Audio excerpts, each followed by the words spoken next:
I've only been doing this for 2 years. But I mentioned to Josh Gaddis, Alabama beats up Georgia's defense. It's the one game all year. He kind of kidded around. It can't be a blueprint if only one team did it. What I would ask you is, do you see in Michigan's offense that would allow them to maybe take advantage of some of the things that Alabama did to Georgia? Well, I think the two it wasn't just the scheme. It was two players. It was Bryce Young and Jamison Williams. I mean, you're talking about two of the elite players at their positions. One won the Heisman Trophy, and the other one, you could have made an argument, had a good enough year to be right there to win it as well, but he was on the same team. So you're talking elite players. Georgia, the one question on Georgia before the game. In fact, we talked, Dan Mullen, the former Florida coach, was on game day that morning. A big emphasis, one of the segments we did was Georgia's secondary and whether or not, if this Georgia front, which has been dominant all year, if they don't get home or Bryce Young is able to create, how good are they really on the back end? We just haven't seen them tested. And that ended up being, as we know, a big part of how that game unfolded was what happened in the secondary. I've gone back and watched that game probably 6 or 7 times. I don't think it's fair to put it all on the secondary. I think the front looked fatigued for whatever reason. They didn't have the same juice that they played with most of the year. But I don't think Michigan has an offense that necessarily you can just draw up a play or a sequence of plays and say, okay, we're going to be in a good spot to run the exact same offensive scheme that Alabama did. Hey, Alabama gave us the blueprint. Let's just do exactly what Bama did, just because that's not their identity. What I've been impressed with Michigan, while the perception of them is an old school, tough, tight ends, running between the tackles, and don't get me wrong, they are at times that way. But if you've really watched them this year, it's the wrinkles that they bring to the table that are what has made this offense complete. It's a reverse, it's misdirection, it's a halfback pass for a touchdown. It's bringing in J.J. McCarthy as a little wrinkle. It's just they do enough to not allow you to just, hey, it's Michigan, here comes 25-2, let's put 9 guys in the box. You can't do that against Michigan. And so that's what Georgia and Kirby Smart and Dan Lanning have got to be ready for. If they think it's just going to be I formation, 2 and 3 tight ends and ramming their head into a wall, again, there's going to be plenty of that. But Michigan will find ways to be creative with their wrinkles and then get back to being who they are, which is Haskins' offensive line. But look out, I'm telling you, wrinkles and early down play action pass from Cade McNamara, where they can try to attack the Georgia secondary. I'd throw on 1st and 10 if I were Michigan, not wait till 3rd down against that pass rush led by Nakobe Dean and those blitzing linebackers. Okay, we'll go to Aaron McCann, followed by Zach at the New York Post. Go ahead, Aaron. Hey, Kirk, thanks again for doing this. We've talked a lot in recent years about Ohio State obviously dominating the Big Ten. How much of what Michigan and Jim Harbaugh have been able to do this year do you think is sustainable long term?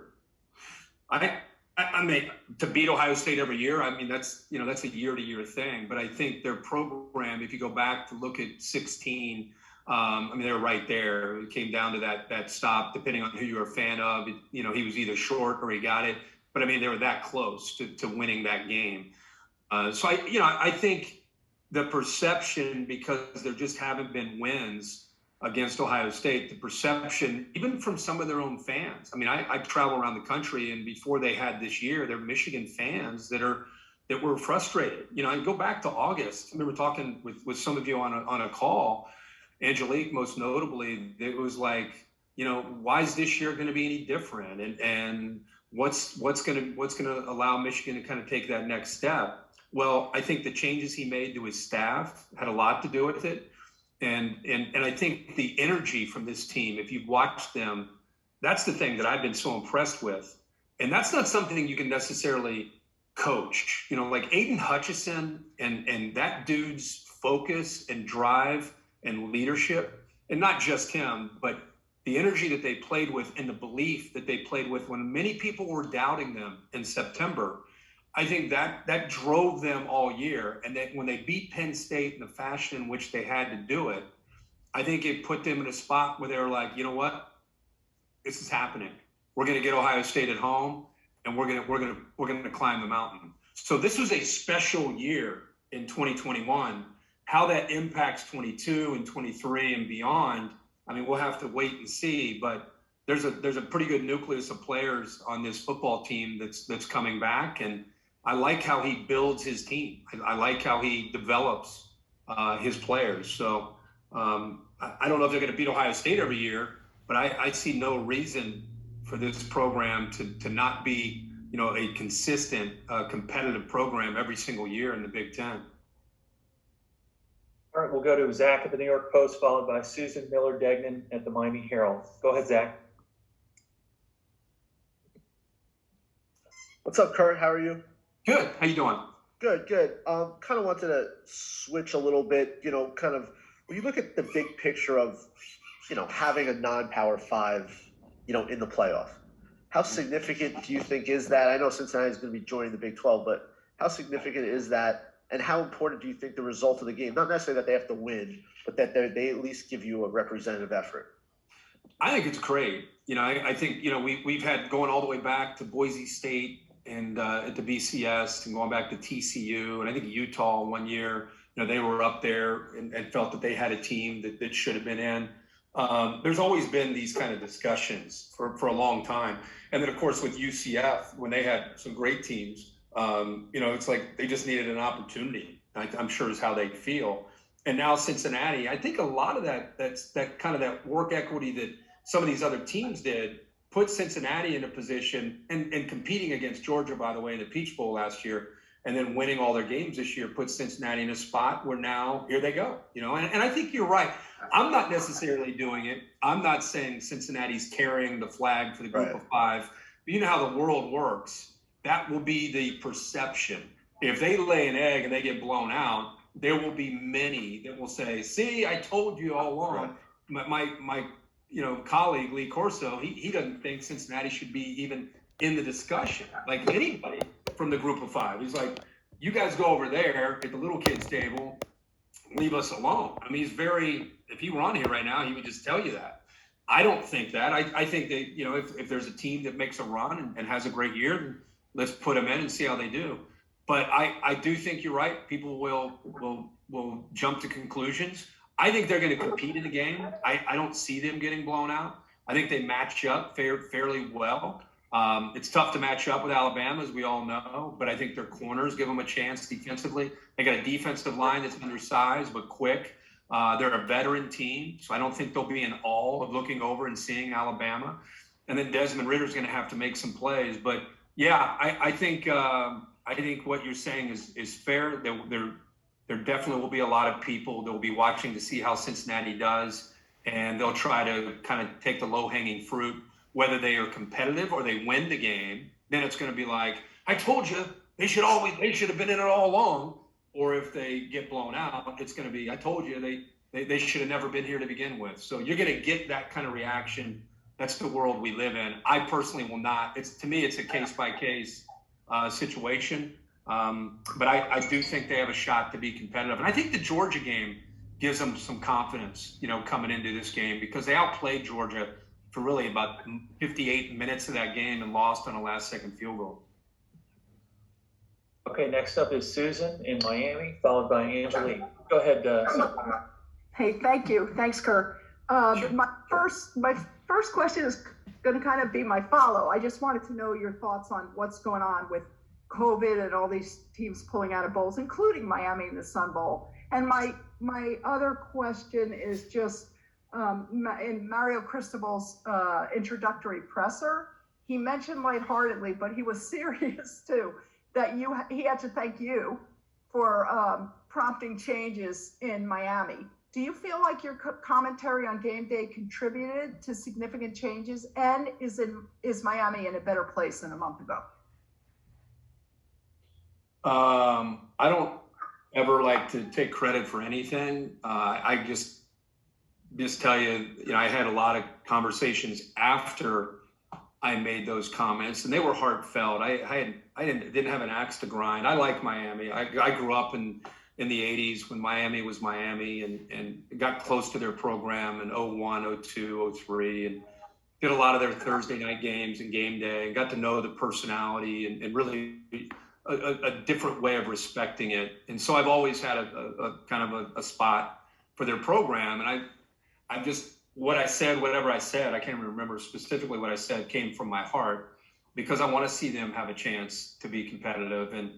And so, but I got a lot of calls from, the athletic director, who was the AD at the time, and people on the board. And when the dust settled, I did get a lot of people that reached out and as you say, thanked me for what I said. And if it helped propel change in a positive, especially when it comes to funding, then great. Then that's a great thing. But I'm definitely not one to say, oh yeah, it's because I'm not doing that. But Mario did reach. He and I talked before his presser. He was on a plane, and I'm fired up for him. He's a great coach. He lived it. I actually brought it up to him. I did a couple Oregon games this year, and he and I have a pretty friendly relationship. And it was just he and I one-on-one, no cameras rolling, no microphones, and just kind of BSing about their game that they had. And I said, hey, dude, by the way, I said, this whole Miami thing that's going on, I said, this is like late October. I go, is that a possibility? I know you're at Oregon and everything. He's like, we'll talk about that later, And so he didn't say no. He just kind of said, yeah, maybe that's something we can talk about later. And so it made me think at that time, maybe. And then the coaching carousel got wacky. And of course, he ended up going back home. I'm excited for him. Nobody knows it better than a guy that lived it. Nobody knows that brotherhood, which is unique and strong, like he does. So as much as I am a fan of Manny, and I think Manny's going to do a great job at Penn State, you can't make up for a guy that is part of the program and played on great teams. So yes, not to take anything away from Manny, but because of who's coaching and because of his life and where he grew up and where he played, he's at his alma mater. So yeah, I'm excited for him and for the program, and especially if they back him with finances and give him a chance.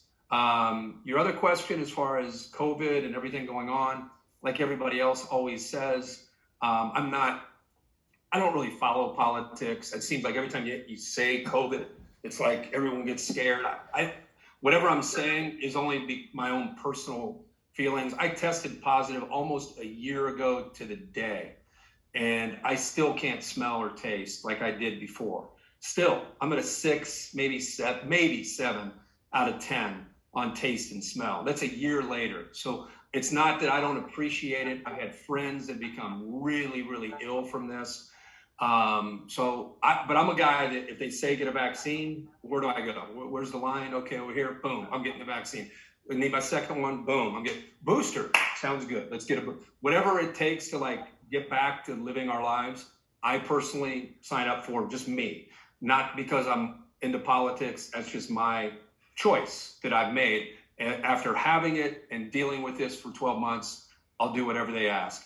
I think these players, from everybody I've talked with, I have a son that plays at Ohio State, son that plays at Clemson.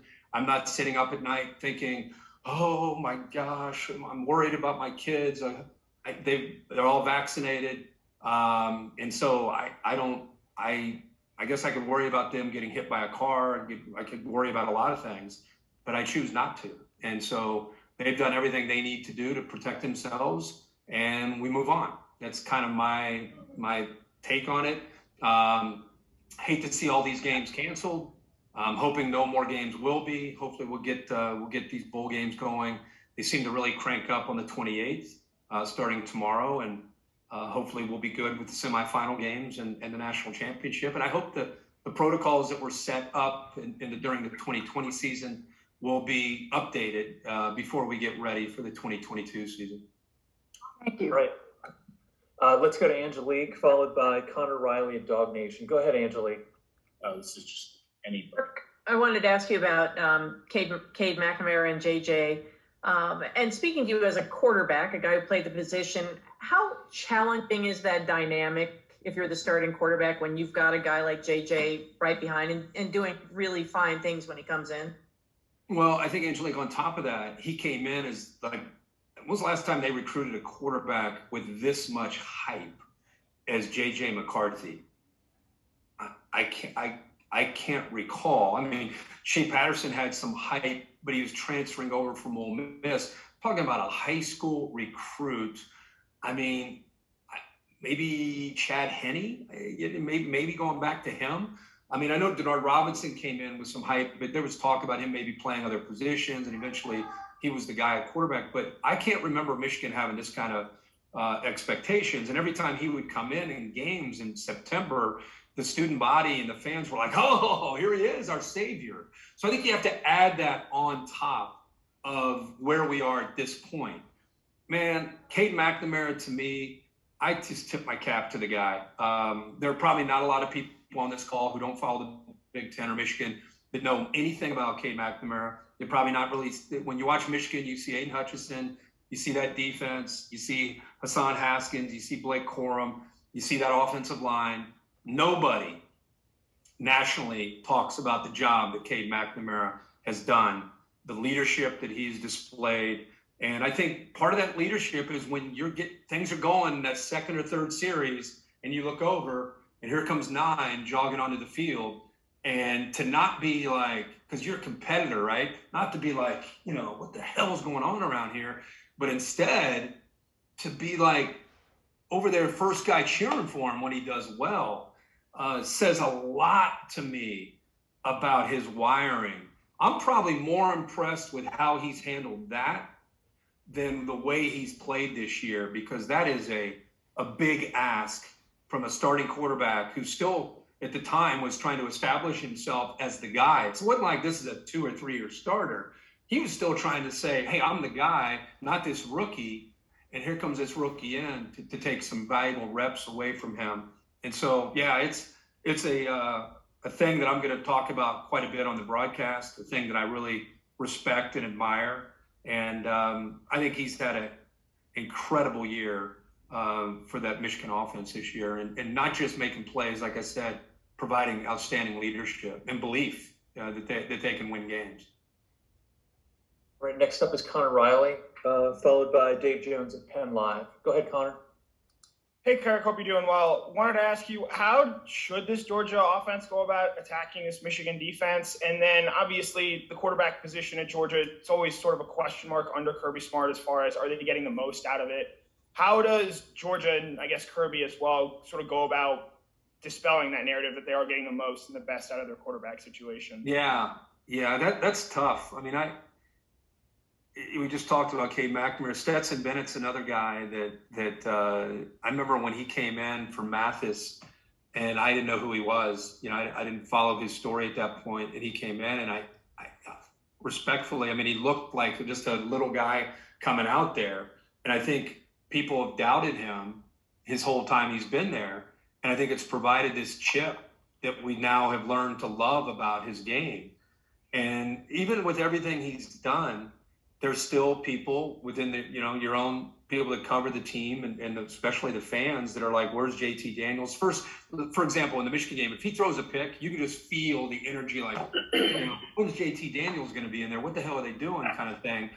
And yet this guy's been incredible. I think his mobility has been critical to just keeping plays alive and a good complement to what they're doing with the running game with White and Cook. How do you get over that hump? You beat Michigan, you play in the national championship, you play well, and you beat Alabama. Other than that, I don't know if anything's going to allow this perception. And by the way, I don't agree with it, but I think that's how do you change that narrative? That's what you do. You don't turn the ball over, play. You don't have to be Bryce Young. You don't have to be Joe Burrow throwing for 525 the other day against the Ravens, but you do have to go out there and make some plays and put the ball in the money and not turn it over and win. And then you go to Indianapolis You do it over again. You avenge a loss, the only loss of the year. That would make the narrative completely go away. Anything short of that, I think you'll find people that will be questioning whether or not they made the right call in going with him all year. Again, please don't put me in a position where I'm agreeing with that. I just think that'll be the narrative from a lot of people. Okay, let's go to Dave Jones at Penn Live, followed by Andy Evans at Columbus Wired. Go ahead, Dave. Hi, Kirk. How are you? Good. Josh Gaddis, young coordinator. What do you think his dynamic has been with Harbaugh? Coordinators and coaches with an established mindset. Maybe speaking of narratives, maybe I've been part of that perception with Harbaugh and Little Bo and all that. But how do you think that dynamic has worked this year, and what's been the result of it? You know, when he came in, he was coming out of Alabama, as you know, and it was all about he's going to bring the spread of Mike Locksley and what Tua and Alabama was doing and kind of revolutionize Michigan's offense. I mean, that was speaking of narrative, that was the talk. They were going to be spread, and Shea Patterson was there, and it was all about getting athletes out in space. And I think what he quickly found was they didn't have a ton of difference makers at their skill spots when he first got there. And I think through trial and error, I give him a lot of credit, him and Jim Harbaugh, a lot of credit for, instead of just saying, nope, this is the offense, this is the reason I hired you, this is what we're going to do, we're going to be a spread team. I give them a lot of credit for playing to their strengths. And what was their strengths when they came out of camp? The strengths was the running backs. The questions were really, believe it or not, can the offensive line win the line of scrimmage when they have to? And of course, how good can they be at quarterback and receiver, especially when Ronnie Bell went down, who's like the alpha, the guy. And so it's easy to look at them right now and say, that this is a great offense. But my gosh, from where they were last year, and I know it was a shortened season, that offensive line had major concerns. And a lot of that had to do with they were getting behind and became very predictable where they had to throw the ball, but they struggled. And what they've done, I think, up front now with Sharon Moore, the offensive line, that to me has been a big part of their story. And then the recognition from Jim Harbaugh and Josh Gaddis to say, and go back again to where they were in September to who they became. I think they became a team that realized we can win games by getting big. We've got tight ends that can allow us to go with 12 personnel with one back and a couple tight ends. Let's pound people. Let's pound people and let's figure out where we are at quarterback.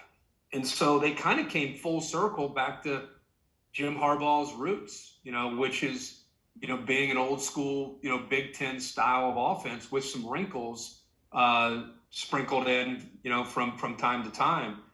But that's not what, as you know, David, that's not what they hired. And so I give Josh Gaddis a ton of credit and really admire his ability to bob and weave and not say, nope, this is my system. These players have to learn my system, and that's what we're going to do. To me, he has showed that you can mold your system to your strengths, and that's what they've done this year. And it's been incredibly resourceful and very smart move by that entire offensive staff, led by Jim Harbaugh and Josh Gaddis. Thanks, sir. All right, we're getting close to the top of the hour. Let's try to do Andy Evans in Columbus and then Trevor Allen at KSL Sports to talk about Utah before we finish up. Go ahead,